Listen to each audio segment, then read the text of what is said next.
This morning I would like to speak and greet not only the members of the church, but also to those not of our faith who may be participating in the radio or television audience. Thank you for joining with us this beautiful fall morning. Life in every era has had its troubles.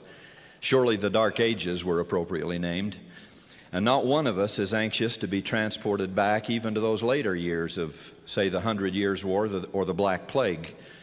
No, we're quite happy to have been born in a century of unprecedented material blessings and abundant living. Yet in community after community, in large nations and small, we see individuals and families facing heightened anxiety and fear. It would seem that discouragement, depression, despair, those are our contemporary Black Plague. Ours is, as Jesus said it would be, a time of distress with perplexity.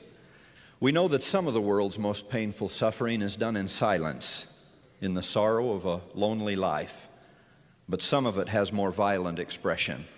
Millions around the world are, as one observer put it, angry, armed, and dangerous.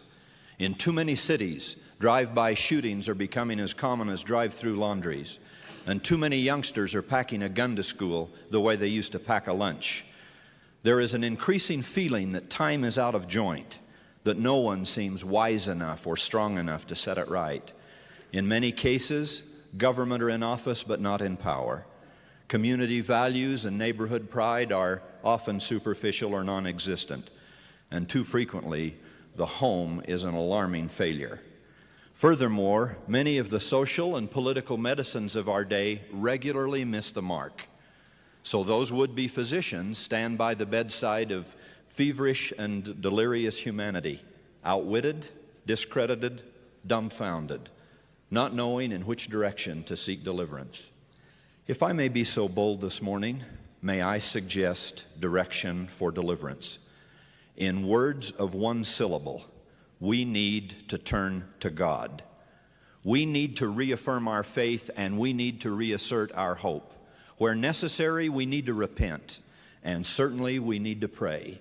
It is the absence of spiritual fidelity that has led us to the moral disarray in the twilight of the 20th century. We have sown the wind of religious skepticism, and we are reaping the whirlwind of existential despair. Without religious faith, without recognizing the reality and necessity of spiritual life, the world makes no sense. And a nonsense world is a place of horror.